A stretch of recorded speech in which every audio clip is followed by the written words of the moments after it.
Shalom, selamat berjumpa kembali dengan sapaan Palmarum kali ini dengan tema jantung.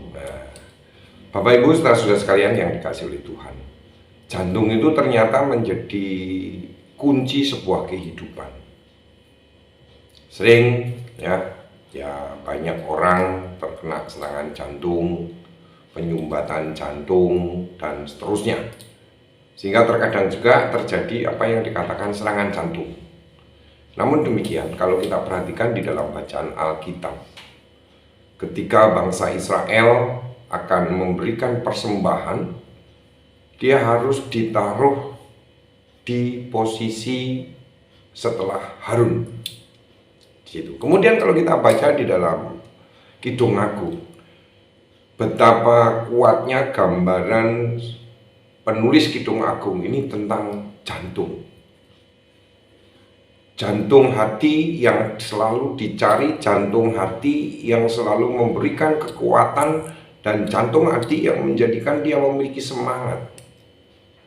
Sebetulnya kalau kita perhatikan di dalam kehidupan keseharian, ibu-ibu ini sebetulnya tidak jauh dari apa yang disebut dengan jantung.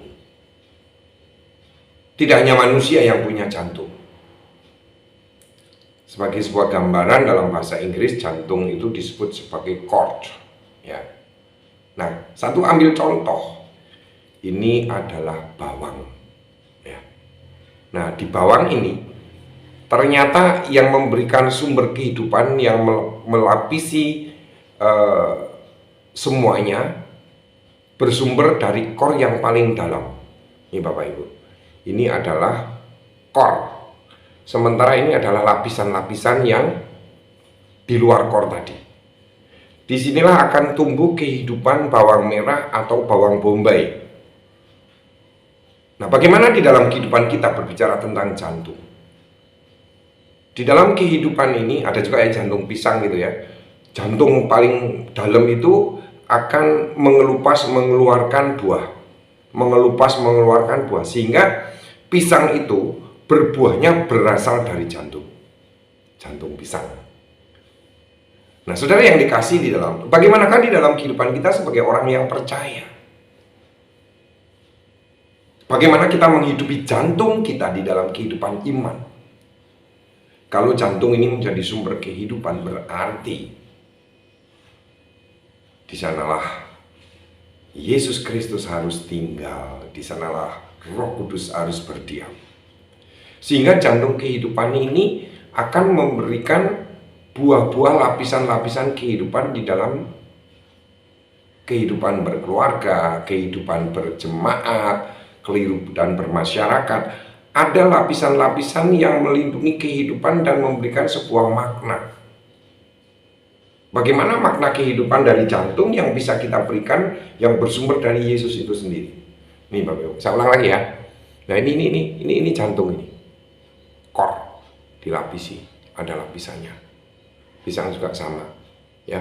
Dari jantung dia mengelupas, lalu mengeluarkan kembang-kembang buah pisangnya. Nah, di sana.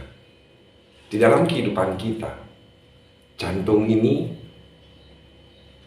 harus dihidupi oleh Tuhan Yesus. Jantung ini harus dihidupi oleh Roh Kudus.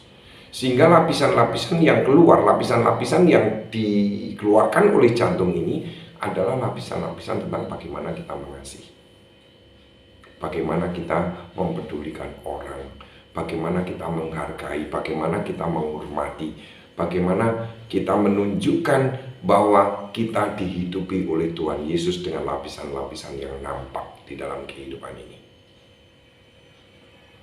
Kalau kita memiliki jantung yang hidup di dalam Yesus Kristus, maka kehidupan itu akan terlihat. Ya, di dalam 1 Korintus pasal 3 ayat ketiga dikatakan, kamu adalah surat-surat Kristus yang tidak ditulis pada loh-loh batu, tetapi pada loh-loh hati manusia. Firman itu harus tertulis di core, di jantung ini, supaya kehidupan lapisan-lapisan ini menjadi nyata. Saudara-saudara yang dikasihi di dalam Tuhan, Jagalah jantung hati kita dan jantung hati banyak orang untuk tetap di sana kehidupan Yesus berada. Di sana kehidupan kuasa roh nyata. Sehingga pada akhirnya apa yang terjadi? Lapisan-lapisan akan nampak.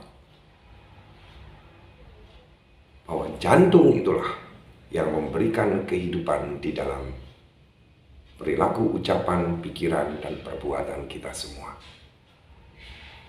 Jantung Yesus yang tinggal. Amin.